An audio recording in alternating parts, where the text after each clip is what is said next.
அனுப்புனர் பெறுநர் எழுதும் பொழுது இந்த நா வரணுமா இல்லை இந்த நா வரணுமா அப்படிங்கிற சந்தேகம் நிறைய பேர்த்துக்கு இருக்குது. அதாவது தன்னகரம் வரணுமா இல்லை ரன்னகரம் வரணுமா அப்படிங்கிற சந்தேகம் நிறைய பேர்த்துக்கு இருக்குது. மாணவர்கள் என்கிட்ட கேட்கும்போது அதுக்கு நான் விடை சொல்ல போகும்போது, சார் பெயர் சொல் வினைச்சொல் அப்படின்னு இலக்கணத்தை சொல்லியெல்லாம் குழப்பாதீங்க, ஈஸியாக புரிகிற மாதிரி சொல்லுங்கள் அப்படின்னு கேட்டாங்க. இப்போ இதை எப்படி எளிமையாக தெரிஞ்சுக்கலான்னு பார்க்கலாமாங்க. இப்போ இங்கே ஒரு 12 சொற்கள் எழுதியிருக்கேன். அனுப்புனர், பெறுநர், ஓட்டுநர், நடத்துனர், பேசினர், பாடினர், ஆளுநர், அளித்தனர், இயக்குனர், குழுவினர், செய்தனர், உறுப்பினர். இப்போ இதில் இந்த நர் வருமா இல்லை இந்த நர் வருமா அப்படிங்கிற சந்தேகம் இருக்கு இல்லையா? ரொம்ப ஈஸியாக புரிஞ்சுக்கலாம். என்னன்னா, எந்த சொல் கட்டளையாக இருக்கோ அதுக்கு பின்னாடி எல்லாம் இந்த நா தான் வரும், அதாவது தன்னகரம் தான் வரும்.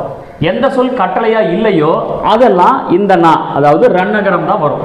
இப்போ பாருங்க, அனுப்பு கட்டளையா இருக்கா? அனுப்புனர். பெறுநர், பெரு கட்டளையா இருக்கா? பெறுநர். நடத்து கட்டளை தான், நடத்துனர். ஓட்டு கட்டளை தான். கட்டளைன்னா என்னன்னு உங்களுக்கு தெரியும் இல்லையா?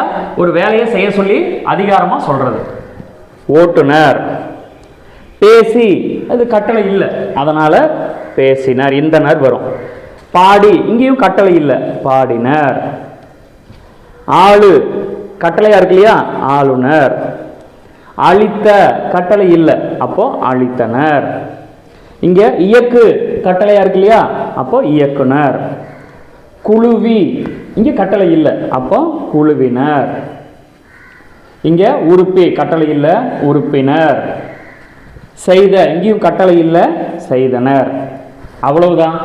அந்த நாவுக்கு முன்னாடி சொல் கட்டளையா இருந்தா இந்த நா போட்டுக்கோங்க, கட்டளையா இல்லைன்னா இந்த நா போட்டுக்கோங்க, அவ்வளவுதான்.